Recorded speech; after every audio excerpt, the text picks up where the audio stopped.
start, before getting to the idea, I'd like to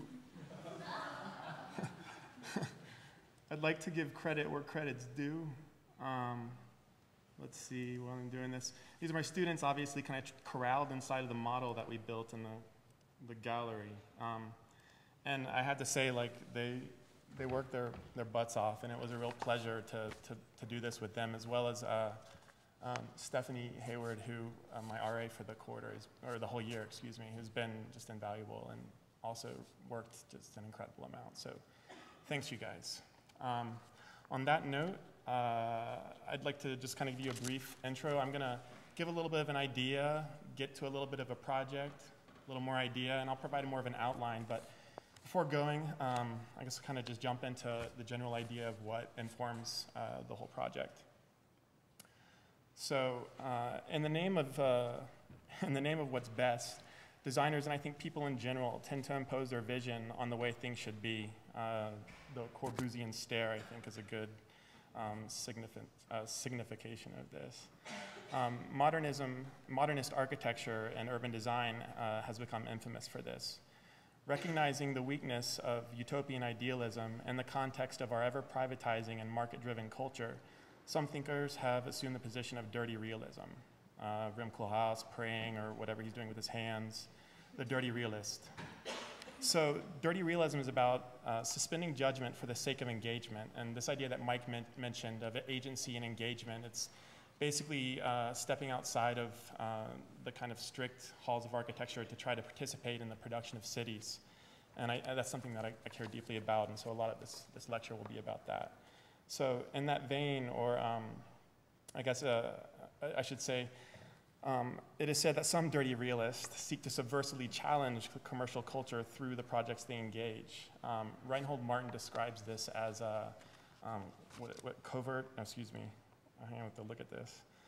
Double agents, so people that, on one hand kind of sneak in public benefit or aesthetic value into projects that they're pursuing, meanwhile never really revealing their intention. So as an alternative to dirty realism, I propose dirty idealism.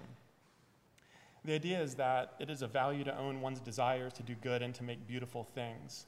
But rather than seek to impose these perfect ideas or utopias on a resistant world that might not have much concern for these values, it's about looking for opportunities to evolve good things from what some would describe as a dirty and messy context of our market-driven, privatized world.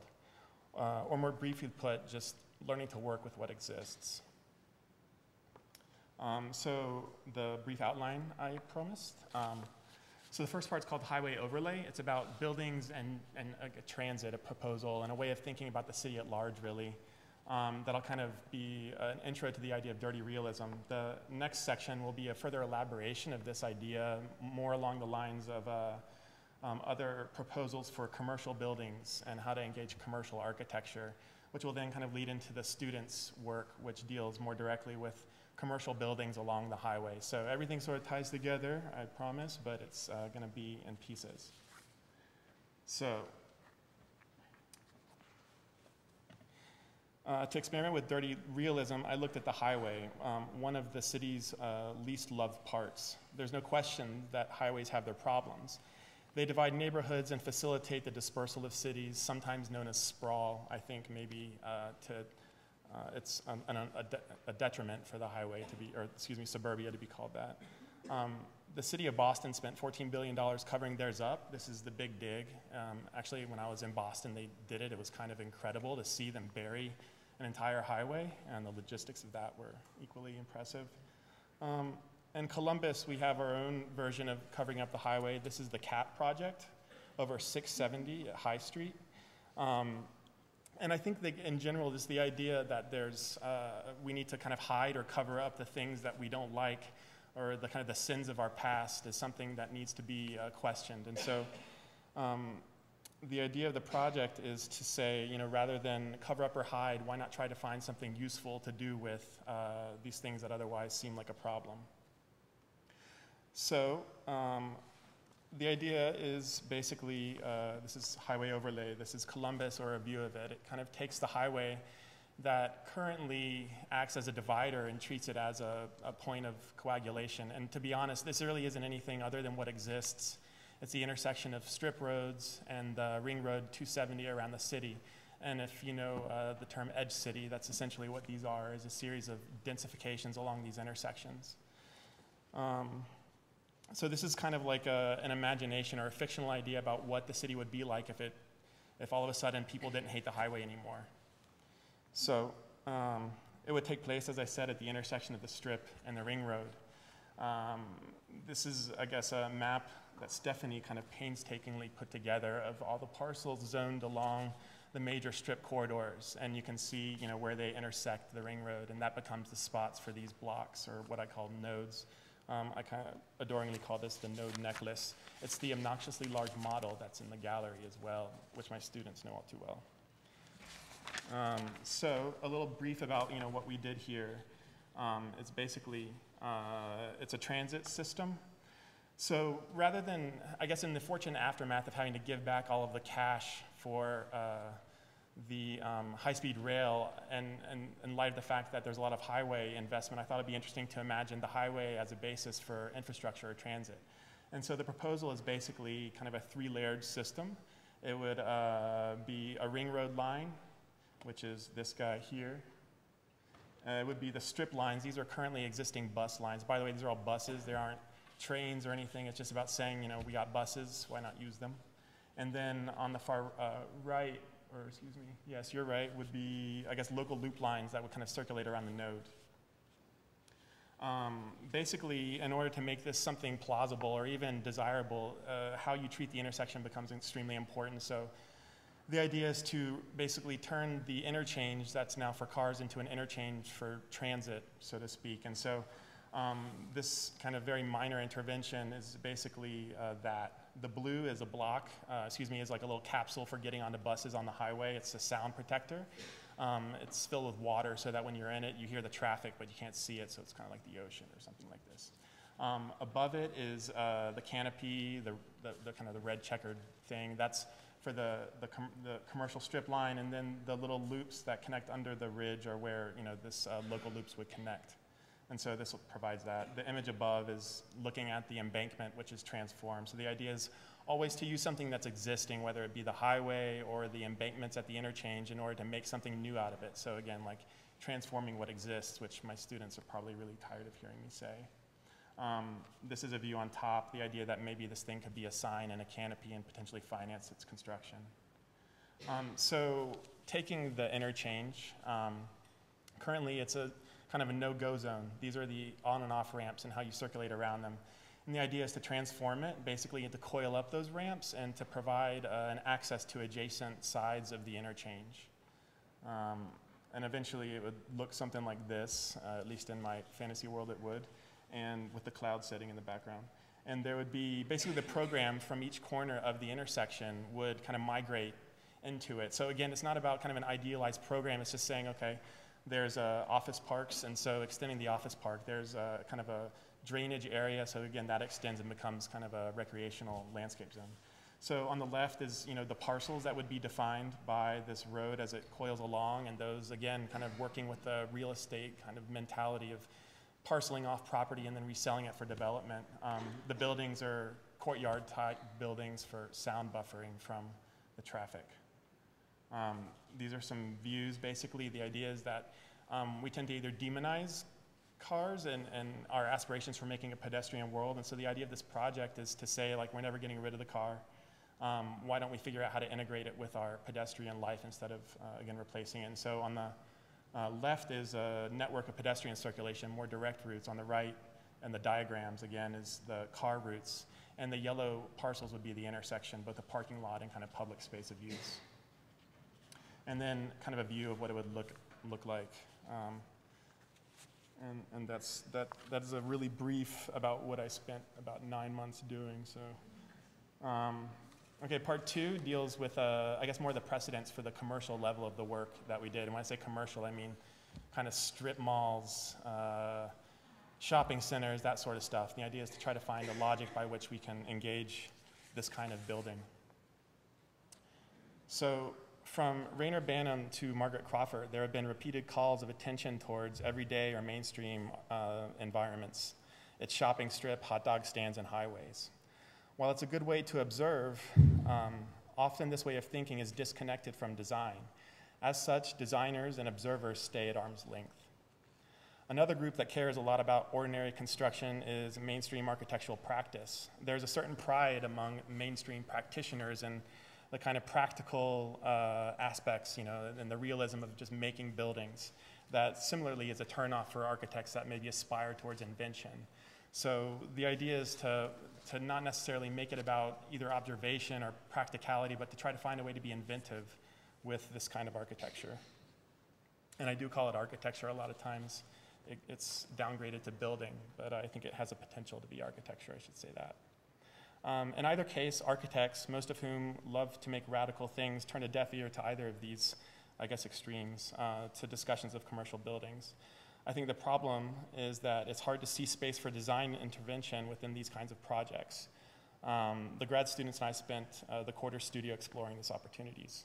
As Dave Hickey describes, there is room for invention in everyday commercial architecture, and this is not a quote. Basically, but that it requires a different set of methods and tools from those used in doing high-end design. So in a sense, it's not a challenge to high-end design for what architecture is, it's just an expansion of what architecture might be.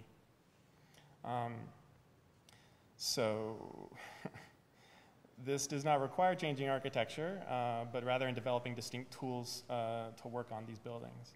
The following are a set of tools one might use for being inventive with bottom-line commercial architecture. The basic premise is, rather than invent difference or formal novelty from scratch, these tools are about evolving difference from what exists. So these are the tools, and I'll kind of go through them precedent-wise.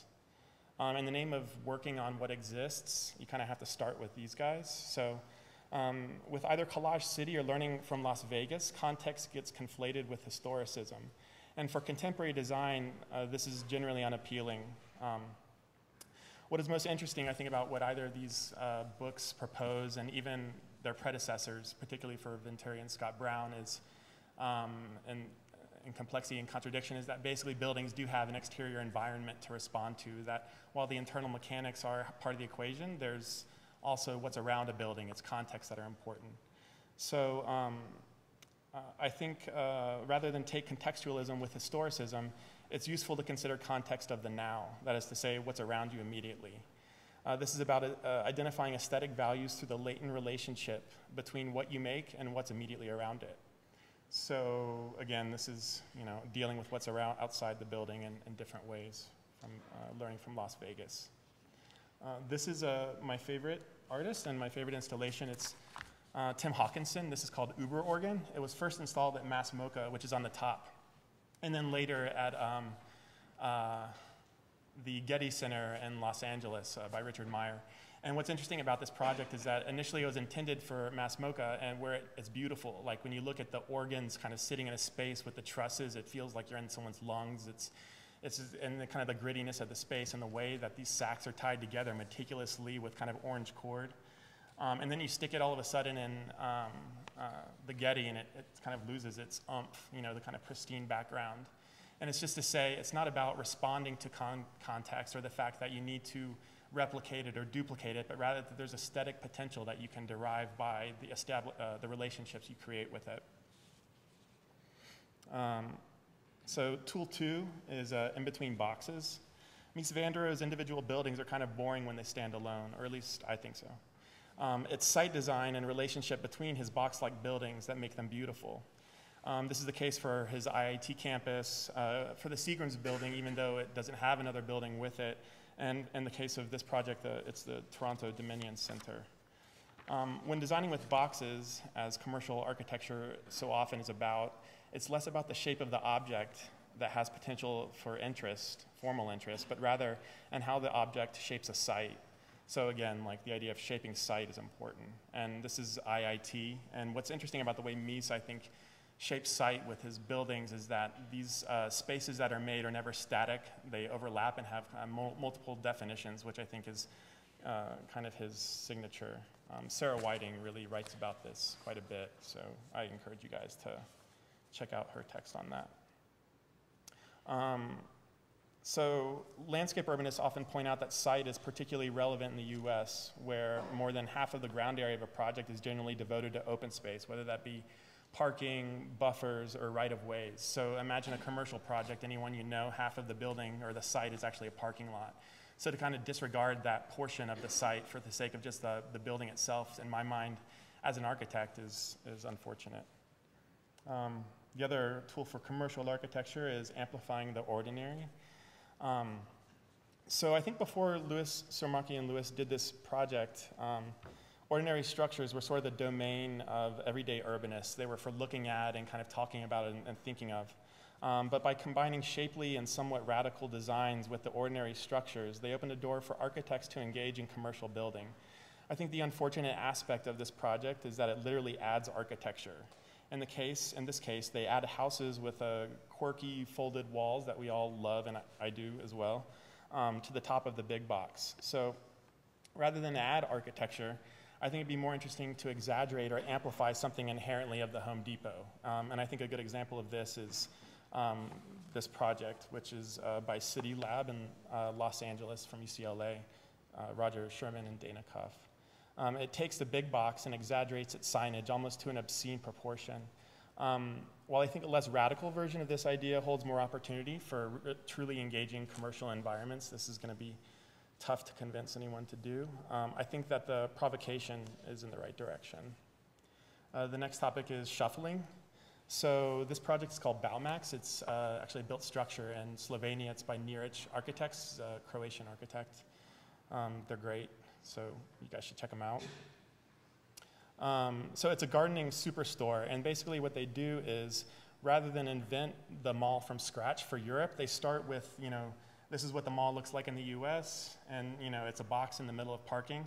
They just, from that idea, expand the box to the edge of the site and cut out parking spaces. So you know where it comes from. It's not something kind of, even if where you ended up is different, it comes from something familiar. So what's actually beautiful, really incredible about this building is that because it gets pushed to the edge of the site, it becomes important to treat the exterior of the building. Big boxes and shopping malls in the US are bland usually. And so in this sense, and what's kind of incredible about this project is initially they had intended to use, I think, polycarbonate or some plastic that was going to be in front of the rigid insulation. So it'd be this kind of glowing, when you have a building that's getting built and before the exterior goes on, you're always like, I wish they would just leave that yellow stuff. And so that was going to be the plastic on top of the yellow. But anyways, the budget was, they had to cut that out. And so what they ended up doing was just using EIFS, which is basically fake plaster for those of you who haven't had to struggle with EIFS. And as a way of kind of making it beautiful, they put bike reflectors all over it. And so pushed to the edge of the site with bike reflectors next to a highway equals incredible reflections. It's an incredible project. So hyperreal abstractions is the fifth and last tool. So this book, Made in Tokyo by Atelier Bow Wow, takes ordinary buildings and redraws them as an axonometric. The value of this kind of drawing is that it balances abstraction and realism. On one hand, these drawings are very detailed about very ordinary things. So I think as a kind of blow up, they'll put the street signs, the overhead lights, and these kind of very kind of normal things that are a part of the building. And in doing so, they have a combination of sort of an abstraction and hyperrealism, which I think is useful for engaging these kinds of projects. You don't get too hung up in the observation or fetishizing of the everyday by means of abstracting it, but at the same time, you're still dealing with this sort of everydayness. And my students also, you'll see a ton of axos. I kind of made them draw axos out the wazoo, and they basically did this sort of stuff for Columbus, which was kind of something I've always wanted. So Dirty Idealism Part 2 is called Highway Overlay Part 2, which is basically buildings on sites along Columbus's, the ring road and this intersection I showed you guys before. So I was sort of enamored when I first came to Columbus with these kinds of projects, not necessarily for their aesthetic value, but more for the fact that they seem to populate where I lived. In Clintonville along High Street, there's Turkey Hill, Cup of Joe, Taco Bell, which I never visited, and other type establishments. But anyhow, I was kind of curious about how they came about. I knew about the zoning that prompted this kind of construction, but we kind of spent some time looking at this kind of stuff. It's really faint. With these tools for engaging commercial architecture, we sought to be inventive with commercial buildings in Columbus. This project investigates formal invention and public space in the context of contemporary American public commercial buildings. I repeated myself there. The strip mall and its car-filled parking lots are a common target of criticism. The natural instinct as held by designers and a growing number of the general public is to wind back the clock to a day when cities were arguably more walkable, sociable, and sustainable. If you guys are familiar with new urbanism, these guys basically have managed to corral large portions of the public designers, planning agencies to support a kind of more traditional form of urbanism that looks something like this. So taking the same site, subdividing it into blocks, sticking the parking in the center, and then wrapping it with a building. While I think there's no doubt that this sort of architecture is more sustainable, et cetera, for cities than maybe its predecessor, it begs the question of the need to transform what we built before. I think the idea that before we said we should have highways and strip malls, and they were the greatest thing ever, and we were going to sell everyone on moving to the suburbs, and we did it, and we got there, and then all of a sudden we've decided that we don't like these things anymore, and now it's time to kind of go back to what we had. And so in order to sell the suburbs, we said that the city center was dirty, and so now, in order to resell the city center, we're calling the suburbs dirty. So I kind of think it's important to question this creation of the straw man. So as a kind of alternative proposal, I think maybe this is just a generic diagram of kind of rethinking the parts of a strip mall. So, rather than change it completely, take the parts and shuffle them around, add some sort of regulations that deal less with the building massing and necessitating kind of formal things and provide opportunities for some spontaneity. This is an image from the planning website of Dublin of what it would look like once they densified it. I have to say I kind of question while I question the aesthetic tendencies of new urbanism, I think that's maybe less important than saying, questioning the kind of maniacal attitude of transformation they propose. This is one of my students' projects. It's for a car sales lot, several of them. And so, a way of thinking about doing site design in a way that encourages some levels of density without necessarily transforming wholesale what exists. So in order to kind of get at this idea of new urbanism, it's important to understand zoning, because this is, I think, one of their biggest successes. New urbanists are often criticized for the fact that they build these town centers in the middle of nowhere, but their real effect has been on convincing people, like I said, the public at large and other designers, that there's a good way to build cities. And so this is land use zoning. This is what was kind of formed in the 1900s. It's a way of dictating what goes where, which is to say program, not necessarily form. So yellow residential, obviously, red commercial, blue industrial. What Columbus now has is called form-based zoning, and this is kind of the new urbanist influence. Form-based zoning basically takes regulations and literally overlays them on top of existing land use regulations. If you've ever had to deal with changing anything about a site, whether it be its program or kind of formal constraints, the complexities involved. And so this kind of very simply says these regulations are more important than the ones below it. It's an overlay. This is part of where the overlay idea comes from with the highway overlay title. So there's three kinds of overlay districts. This one is called the urban commercial overlay, and so the buildings on your right are all these ones that I kind of showed you as being very interested in initially. What's interesting about Clintonville, I think, is that the entire strip doesn't get built out this kind of urban density, but rather you get a patchwork of buildings up on the street and those set back. So this is the urban commercial overlay zone. The next kind of concentrically outward is called the community commercial overlay. It's basically the same regulations governing where the building is on the site, and even to some degree its formal composition. They dictate vertical piers. I don't know if you guys have ever dealt with a design review board, but horizontals are the new evil in buildings. You can no longer have anything horizontal. Everything has to get chopped up like this. So this is, again, a formal regulation. And of particular interest for the studio is the regional commercial overlay zones, which basically take place on the edge of the city. These are more or less sites that are kind of too big to govern. And so they have no regulations for them other than to say, you know, put some vegetation in front of the parking. So what I proposed was the highway overlay, which basically takes the regional overlay zone and tries to be a little more systematic with how it's organized. So, and then twofold, the idea is that it's not just about the strips anymore, but about a kind of expanded field along these intersections.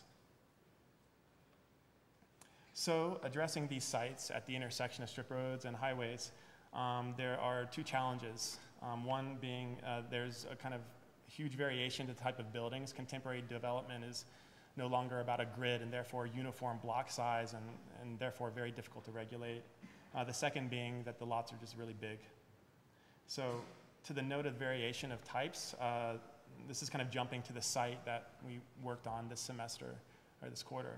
But I'll get some more detail about that. But the main idea, at least at this level, is to show the variation of types of sites that happen at these junctures. So again, the axos. This is the big box set back from the street with lots in front of it. So I didn't draw the road here, but the road will always be facing you. So, you know, a couple of parcels and buildings in front of the big box. This is actually very typical for things like Home Depot. The next being the more traditional grid that actually exists in this part of town. So the residential blocks behind the commercial front, you know, with the infrastructural alley behind it.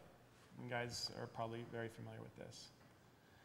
The next type is the big commercial lot. So these are kind of a step down from the big box lots. They are generally things like car dealerships, circuit cities, those sorts of things. And next is a strip mall. And what's more characteristic about this is that they have things called out parcels. It's the gas stations and stuff that litters the front of these lots. And then the mall, so like the biggest lot of all. The next kind of quality I mentioned that makes these difficult to deal with is the fact that they're really large. The idea of regulating, I guess, a consistent zoning idea for them becomes very difficult because, you know, you can't just do that, you know, because you got all this site behind. So the idea of what to do with the rest of the site becomes very important. And not to mention a street wall of that character with a big box becomes difficult in terms of entries and actually having anything lively going on. So what's actually interesting is that the legwork, I think, has sort of been done for evolving Columbus's zoning regulations already in the form of projects that have been executed. So to the left is the kind of the previous condition, the strip mall with a lot in front prioritizing the automobile. The next kind of phase, which is what we've been looking at, is the building to the front, parking in the back. And then, interestingly, the last site, which is up at Morse Road, rotates the building 90 degrees. And so no longer is the building or the parking more important. They kind of share priority along the street edge. And I think that this kind of variation kind of built into the zoning regulations opens up opportunities for being inventive with how these orientations work. So front, back, side to side, et cetera. So the students explored a lot of these potential variations. Directionally, I gave them, said side to side, front to back, make something private, make something that's omnidirectional, and this is kind of a matrix of just options, blindly looking at it, kind of like you would when you're writing a zoning code.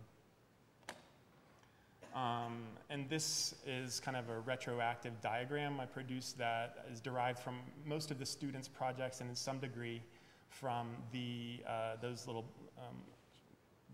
diagrams that I showed you before.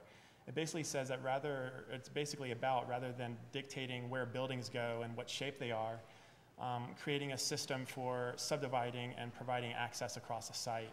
So currently, one of the aspects or components of zoning regulations is to deal with parking. One, to reduce it, and then secondly, to let different landowners share parking, so parking sharing. And the idea is that this could be a way of kind of breaking the single lot mentality that happens with American development. Is to say, being next to someone that has a parking lot all of a sudden becomes important. So providing access to that someone also becomes important. So again, just to say, it's about parcelizing the large site. This idea would allow you to subdivide the site, sell pieces of it off, potentially, downscaling it and providing access across it. So this is the site we worked with, and it's actually on the right side is the overlay district map that they've legislated for it. And what's interesting about this site is that it's at the border of Columbus and Franklin County legislation. So you get this kind of mix of different zoning regulations that are happening. And it's to say the reason this site is now of interest for the city is that the casino is going to be here. It's at West Broad and I-270. So, you know, from the Arena District to Hilltop with the casino. Again, these are the existing site types that we showed you guys already. And then what we did was to kind of reorganize those site types.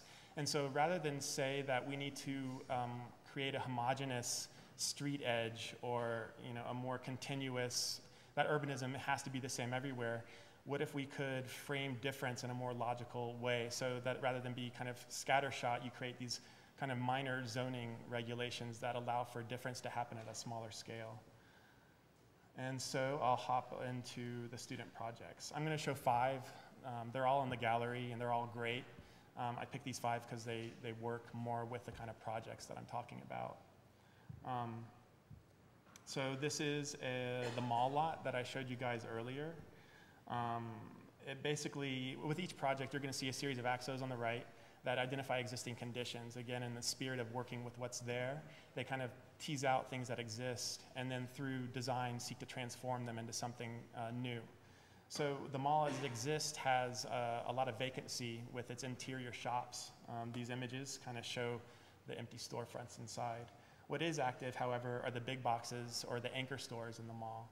And so, and the other thing that's there is a lot of vegetation. Strangely, landscape is like the only thing that's alive with the mall right now. So the project basically imposes a geometry on top of, or removes first the kind of vacant stores and then imposes a geometry on top of it and then fills it with vegetation. And these kind of wedges that bust out of the box are the parking lots that would both get you closer to the building but also be a way of taming the larger lot without having to necessarily design it all at once. These are obviously some images of the project. And also, it's next to the highway, and so these signs kind of pop up from the vegetation in kind of a curious sort of way. I think I think I lost my train of thought. Okay, so the next project, and they're all keyed here. So the next project is the strip mall lot that I showed you guys. I should actually say, a lot of the lots kind of, or the zoning idea crosses the street. So you get yellow on one side, yellow on the other. We just looked at the shopping mall, and you'll notice that at the intersection, the idea is that they kind of flip-flop. And so, you know, the idea of kind of crossing a street next to the highway off-ramp is sort of ridiculous. So you have to kind of loosen up on your design ideas. I think that's also an important thing to say. So this is the strip mall, and so the existing conditions, again, are the fact that the strip mall is full of things like local amenities, libraries, daycare centers, retirement facilities. These are all kind of pictured on top here. And then immediately in front of them are the out parcels with their back facing the front of these local amenities. So dumpsters, garbage, recycling, et cetera. So these bubbles show the back of these out parcels. Across the street are a series of lots that have kind of a hodgepodge of organization, so the actual lots themselves get combined and conflated in a curious sort of way. So there's two kind of parts to the students' project. One is taking the library's strange obelisk form and trying to organize the site by having 2 other large forms at either end, so it kind of balances like a seesaw on the library, or frames it, so to speak. The next is to kind of reimagine this curb edge. So no longer is parking in front or back, but it's a little bit of both. And this also kind of reframes the, I guess, service areas for these out parcels, creating little pockets for there to be garbage so that you don't have to have your dumpster facing the front door of the retirement center. And then stitch the sites together, these kind of landscape strips that would cross the street. The next site is, again, one of these single sites that don't cross the road. It's a series of big boxes. In the top right are, the student looked at basically the life of the mall over time. It started with larger boxes in the back being the primary generators of revenue for the site. And then now they're all vacant. The sites, those large boxes are occupied by things like flea markets. I think there's actually this kind of grass pad that's got tire tracks that someone's had a lot of fun on. And so now the back of the site's kind of vacant and the front of the site is active. And so this is kind of a meter of what's going on or active on the site. So the student basically accepts that kind of division of the site and then proposes a sort of stitching across of it. So on the front of the site is these commercial activities. On the back, maybe taking more of these kind of casual functions, trailer park, the flea market, creating more outdoor flea market area, and then providing a link across them. This being kind of a view through that. Yes, I encourage them to do this sort of drawing, but he absolutely it's incredible. So the yellow strips kind of connect front to back. The buildings here are the barriers with slots in the middle, and you can, in a way, providing this sort of side orientation that we saw with that existing project that we had as a way of, not necessarily ignoring the back of these very large sites, but obviously still maintaining some degree of priority for the front. This is the Home Depot lot that we had, and what's interesting about the Home Depot's existing condition is that while it shares an edge, kind of very firm line as far as property goes, that line is very blurry in terms of how people are occupying the space. So these large semis are kind of parked haphazardly along the edge back there. The abutting restaurant / bar has its outdoor seating built up to the edge of the parcel, basically in the setback zone. So the idea is that these people are kind of sharing land anyways, and to play off of that idea of sharing the property, so between different users. Kind of concurrently, what goes on is that Home Depot, it's almost impossible to drive there. This is the off-ramp, so you can imagine from either side trying to turn down this road to get to Home Depot, very difficult. We actually had to go through the gas station to get there. So this kind of formalizes that act by rerouting the road across the side of the site, and then taking as kind of an exchange, letting these new parcels that are formed use Home Depot's parking that's mostly vacant, and then extending a landscape from the building to the street edge.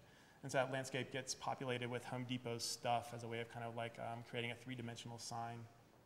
So this is all of Home Depot's outdoor stuff. It has garden centers, et cetera. These things, grills, patios, outdoor living, et cetera. So that strip gets populated with Home Depot stuff. You can test out a lawnmower, eat at the restaurant, that sort of thing. And the last site was the automotive sales site. So the blue objects are mostly existing, but the car lots kind of exist primarily of vast expanses of parking. Obviously, they're selling cars.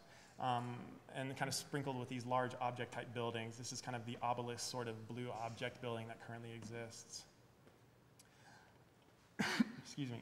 And so the other thing that happens around this site and others is there's kind of these kind of back cut-throughs that run through this site as well as other sites across this part of town. So what the student sought to do was to take those paths and to kind of create multi-functioning network of roads, go-kart paths, a test drive road for automobiles. So these kind of stripes that run through this site are they. And this is the car sales lot guy, but again, you can see these kind of paths running through the site, and the pedestrian network, and inevitably the Starbucks that comes, and all these things. And I think the big point is that it's okay that these things happen together, that we don't need to turn our world into Starbucks or in fact any other vision, but that this sort of old stuff that we have now can coexist with new ideas about the way the city should be. And there's a gigantic AXO, hopefully, in the gallery coming, if it's not there today, that cobbles all these sites together. That was going to be the last slide, the mega AXO, as my students affectionately call it. anyways, I'll tell you a little bit about it in anticipation of it. I usually will never allow my students to talk about work unless it's pinned up. I'm going to do it anyway. So the thing that I think hopefully is going to be really cool about Mega Axo is that it's going to have some sort of order, as that diagram initially did, but also some sort of autonomy and independence to individual sites. And so urbanism, you don't necessarily need to kind of mandate messiness to make something exciting, that you might be able to control it in a much less severe and with a much lighter touch. So that's that. Thank you very much.